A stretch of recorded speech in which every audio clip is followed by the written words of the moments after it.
महागणपतिं मनसा स्मरामि महागणपतिं మనసా స్మరామి.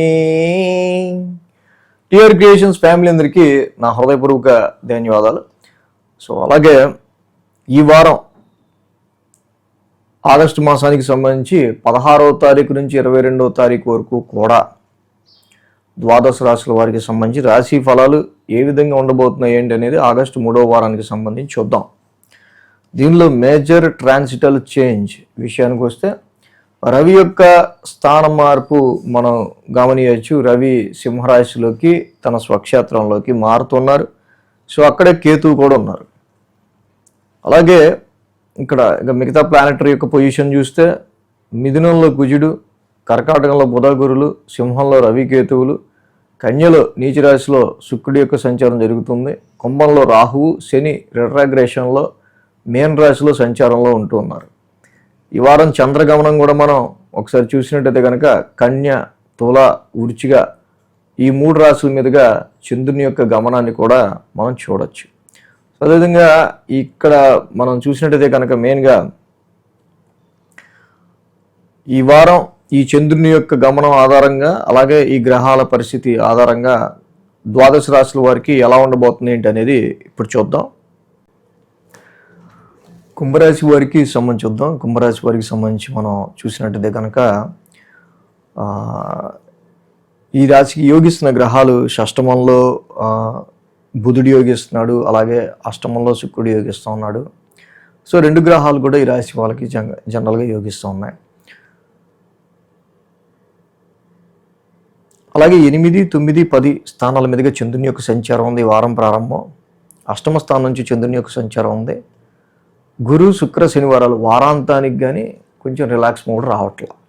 ఈ వారం అంతా కూడా వీళ్ళకి హెక్టిక్ స్ట్రెస్, కొంత ఒక రకమైన వర్క్ లోడ్ మీదకి నెమ్మదిగా పెరుగుతున్నట్టు, so much of busy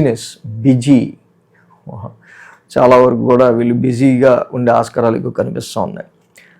same time కుంభరాశికి చాలా మంచి యోగకారకుడు, వెరీ ఫ్రెండ్లీ ప్లానెట్ శుక్రుడు. ఆయన నీచులో ఉన్నాడు, అష్టమ స్థానంలో. నీచులో ఉంటే ఓకేలే, కానీ అది కాకుండా గోరు చుట్టు మీద రోకలి పోట్లాగా శని యొక్క ఆస్పెక్ట్ శుక్రుడి మీద ఉంది, కుజుడి యొక్క ఆస్పెక్ట్ శుక్రుడు మాత్రం ఉక్కిరి బిక్కిడి అయిపోతున్నాడు. సో అష్టమ స్థానంలో ఇక్కడ ఏంటంటే ప్రాపర్టీస్కి సంబంధించిన విషయాల్లో తీసుకునే విషయాల్లో ప్రతి విషయంలో కూడా కొంచెం జాగ్రత్తగా డెసిషన్ తీసుకోవాల్సిన అవసరం ఉంది.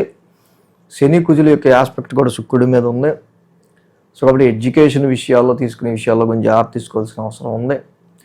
సో లాంగ్ జర్నీస్ కావచ్చు, హైయర్ ఎడ్యుకేషన్కి సంబంధించిన విషయాల్లో కావచ్చు, సో వీటి విషయాల్లో అంటే పేరెంట్స్ హెల్త్కి సంబంధించిన విషయాల్లో కూడా కొంచెం వారం ప్రారంభం సమ్ టెన్స్డ్ ఫీలింగ్ అనేది ఆది సోమవారాల్లో కనిపిస్తుంది. మంగళ బుధవారాల్లో భాగ్యస్థానంలో చంద్రుని యొక్క సంచారం సేమ్ అదే 9th హౌస్, అదే హౌస్ లార్డ్ శుక్రుడు నీచులో ఉన్నాడు, మళ్ళీ చెప్పుకున్నాం కదా. సో కాబట్టి ఇక్కడ చాలా వరకు కూడా అన్నెసెసరీగా కొన్ని సందర్భాల్లో వెల్త్ అనేది ఖర్చు అయ్యే ఆస్కారాలు ఎక్కువ కనిపిస్తూ ఉన్నాయి. కొన్ని సందర్భాల్లో గృహోపకరణాలు కావచ్చు, వాహనాలు కావచ్చు, ఇంటికి సంబంధించి ఏమైనా కొనే విషయాల్లో కావచ్చు కొంచెం జాగ్రత్తగా ఉండటం మంచిది. ఎందుకంటే ఉండాల్సిన ధర కంటే ఎక్కువ ధర కనడం, లేకపోతే అంత క్వాలిటీ లేకుండా మనం అన్నెసరీగా స్పెండ్ చేయటం కనిపిస్తాం. వీటి విషయాల్లో కొంచెం జాగ్రత్తగా ఉండడం అనేది మంచిది. ఎవరైతే లాంగ్ జర్నీస్లు ఉంటారో వీళ్ళకి సంబంధించి డెఫినెట్గా సమ్ అన్కంఫర్టబుల్ జర్నీ అయితే కనిపిస్తూ ఉంది. గురు, శుక్ర, శనివారాల్లో మనం చూస్తే 10th హౌస్లో దశమ స్థానంలో చంద్రుని యొక్క సంచారం. జనరల్గా 10th హౌస్లో చంద్రుడు యోగిస్తారు, అంటే ఇది నీచరాశి అయింది. సమ్ అబ్స్టెకిల్ గురు, శుక్ర, శనివారాల్లో మీరు చేసే పనులకు ఏవో కొన్ని అవరోధాలు, ఆటంకాలు లాంటివి చిన్నగా కనిపిస్తూ ఉన్నాయి. ఇక్కడ గురువు గారు కూడా అదే 6th హౌస్లో ఉన్నారు. యాక్చువల్గా గురుబలం తగ్గింది, ఉచ్చ స్థితిలోనే ఉన్నారు. సో కాబట్టి ఇక్కడ గురుబలం కొంచెం గురుడు 6thలో ఉండడం, ఆ 6thలో అటు చంద్రుడు కూడా కొంచెం నీచులో ఉండటం, ఇవన్నీ మనకు కనిపిస్తున్నాయి. కాబట్టి డైలీ రొటీన్కి సంబంధించి కానీ హెల్త్ పాయింట్ ఆఫ్ వ్యూ కానీ గురు, శుక్ర, శనివారాల్లో కొంచెం కేర్గా, అంటే ట్రాఫిక్ జామ్ని మనం అంచనా వేయం. లేట్గా వెళ్ళాం అనుకోండి అనవసరంగా హాఫ్ డే పోద్ది. సో కాబట్టి మనం ఏదైతే డిసిప్లైన్గా చేయాలనుకున్నామో జనరల్ రొటీన్ని, ఆ జనరల్ రొటీన్లో డిసిప్లైన్ అనేది గురు శుక్రవారాల్లో చాలా అవసరం. అదే రాశి అధిపతి కుజుడు ఈ రాశి వాళ్ళకి వెళ్ళి మళ్ళీ పంచమంలో ఉన్నాడు. చూశారు కదా. సో పంచమ స్థానంలో కుజుడు కూడా జనరల్గా యోగించడు ఇక్కడ సంతానానికి సంబంధించిన విషయాల్లో ఏంటి, ఇన్వెస్ట్మెంట్స్కి సంబంధించిన విషయాల్లో కూడా. బట్ ఎనీవే గురు శుక్ర శనివారాల్లో అంత యోగదాయకంగా లేదు కాబట్టి ఈ 3 రోజుల్లో తీసుకునే డెసిషన్స్ కొంచెం అవసరమైతే కొంచెం మీరు వాటిని డిలే చేసుకోవడం మంచిది, పోస్ట్ పోన్ చేసుకోవడం. సో శని ఏళ్ళనాటి శని ఎండింగ్లో ఉన్నారు. సో కంపల్సరీగా ఈ రాశి వాళ్ళకి సంబంధించి మెయిన్గా నీలాంజన సమావాసం చదువుకోవటం, కుదిరితే కేజింపావు నల్ల నువ్వులు బ్లాక్ క్లాత్ దానం ఇవ్వటం శనివారం చాలా మంచిది. అలాగే ఈ వారం నుంచి రవి కూడా సప్తమ స్థానంలోకి వస్తున్నారు. యాక్చువల్గా రవి ఓన్ హౌస్ సింహరాశి, కానీ అక్కడ కేతు ఉన్నారు సప్తమంలో. జనరల్గానే రవి యోగించారు తర్వాత మ్యాటర్.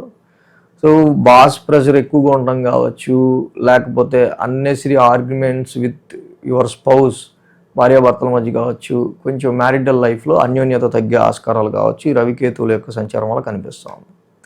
సో ఇటు గురుడికి కూడా దేవానాంచ ఋషినాంచ చదువుకోవటం, శనికి నీలాంజన సమావాసం చదువుకుంటా ప్రతి శనివారం తైలాభిషేకం చేయటం, ఈ 2 చేసుకోవటం ఇంకా మంచి ఫలితాన్ని ఈ యొక్క కుంభరాశి వాళ్ళకి ఇస్తుంది. ఈ వీడియో కనుక మీకు నచ్చినట్లయితే లైక్ చేయండి, షేర్ చేయండి. మరిన్ని అప్డేట్స్ కోసం సబ్స్క్రైబ్ చేయడం మాత్రం మర్చిపోకండి.